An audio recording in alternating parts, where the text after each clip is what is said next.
урматтуу депутаттар, маалымат ретинде мен айтып коеюн, өкмөттүн 18-жылдагы иши жөнүндө премьер-министрдин отчету 29 мартта жогорку кеңешке киргизилди.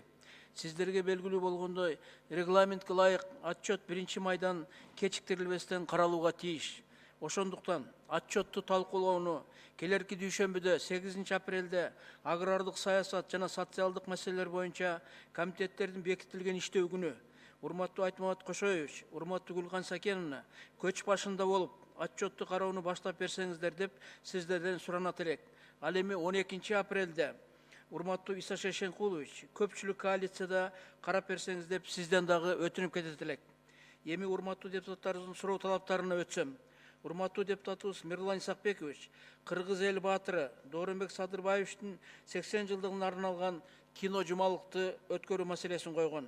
Доорубуздун инсаны Дооронбек агабыз 70-тен ашык даректүү тасманын 16 көркөм фильмдин автору.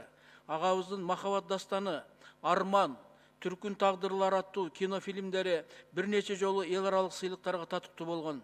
Ал Кайран эл, Орус тил мугалими, Аталардын жери, Чүйөрөнү жана башка даректүү тасмаларды тарткан.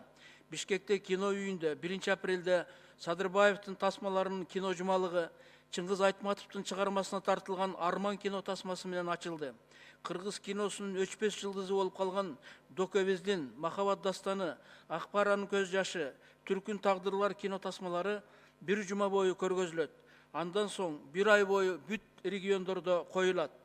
Урматтуу депутатыбыз Кубанычбек Мырзабекович, өлкөбүздүн көрүнүктүү ишмерлеринин элесин төөлөккө калтыруу боюнча комиссия кыргыз элинин даңктуу инсаны, сиз көтөргөн Нүзүп Эсенбай уулунун миңбашы ат үстүндөгү айкелин Бишкек шаарына орнотууну колдоого алды.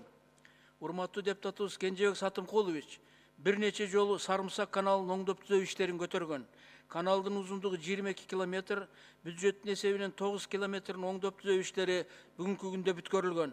Сугат жеринин аянты 1600 гектар, канал толук иштегенде, урматтуу Кенжебек Сатымкулович сиз айткандай, аянт 2000 гектарга кеңейет. Урматтуу Дастан Артисбекович, Таластагы иш сапарында урматтуу депутаттарыбыз Гүлкан Сакеновна, Зарылбек Кылычбекович, Кенжебек Сатымкулович менен Кара Буурадагы ушул каналдын оңдоп түзөө иштери менен жеринде таанышты. Урматтуу Дастан Артисбекович мамлекеттик 20-29 чегара кызматынын жаңы курулган 24 батирлүү үйдүн ачкычын жана балдар аянтчасынын курулушуна 100 000 сомдун тастыктамасын тапшырды.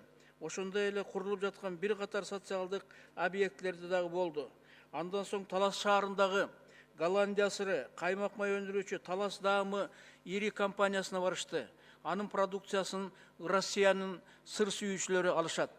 Урматтуу Тазабек Икрамович, Бактыбек Сагындыкович, Пархат Разымовичтин суроо талаптарына өлкөбүздө айылдарды ичүүчү таза суу менен камсыздоо максатында 19-23 жылдарда 653 калктуу конушту ичүүчү суу менен камсыздоо иш аракеттери бүгүнкү күндө жүргүзүлүүдө. Ат башыдагы Чатыркөл кинотеатры оңдолуп кайрадан иштей баштады. Кинотеатр 68-жылы курулган, оңдоо иштерине бюджеттен 7,6 миллион сом бөлүнгөн. Бул маселени урматтуу депутатыбыз Жылдыз Аманбековна көтөргөн. Кинотеатрдын кайрадан ачылыш аземине урматтуу депутатыбыз Алмазбек Батырбекович катышып келди. Урматтуу депутаттарыбыз Элвира Жыргалбековна, Бактыбек Кемелбекович Бишкек Кара-Балта жолунун курулушун көтөрүшкөн. Жолдун түштүк тарабынан 3,7 километр, түндүгүнөн 1,8 километр асфальттын төмөнкү катмары төшөлдү. Электр линияларынын 205 жаңы тирөөчтөр орнотулуп, 82 жерде суу түтүктөрүн куруу аяктады. Урматтуу Бакирдин Жамалович, республикада иштеп жаткан канча соода логистикалык борборлор бар экендигин көтөргөн. Сокулукта Агропродукт Азия, Московскийдеги Ак суу айылында Кыргыз Центр Продукт, Араванда Абдуллаев Шафкатбек жана Араван Агросервис, Ноокендеги Рустамбек, Балыкчыдагы Аберон, булардан тышкары 217 иштеп жаткан жашылча жана мөмө жемиштер сактагыч кампалар бар. Милдеттүү медициналык камсыздандыруу фонду гемодиализ кызматын көрсөтүү боюнча мамлекеттик сатып алууларды 180 миллион сомго жүргүзөт.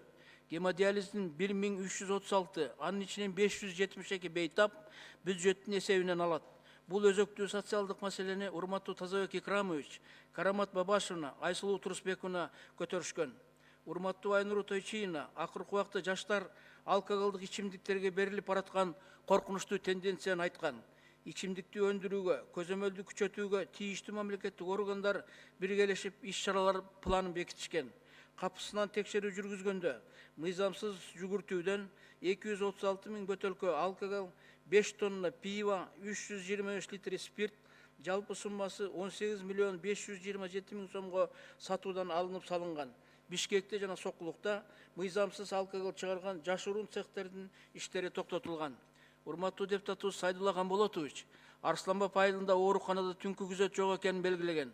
Базар Коргон аймактык оорукананын филиалына түнкү күзөт уюштурулду. Ага ошол айылда жайгашкан үй бүлөлүк дарыгерлер тобунун адистери дагы тартылды. Лаборанткага кошумча жарым ставка берилди. Урматтуу депутатыбыз Зиядин Исламович, Кара сууда мал союлчу жайлардын талапка жооп бербегендигин айткан. Ош шаарына чектешкен 4 мал союлчу жайлардан экөөнүн кемчиликтери аныкталып, алардын ишмердүүлүгү токтотулган. Көңүл бурганыңыздарга чоң рахмат. Чоң рахмат, Ашырбек Мойдунович.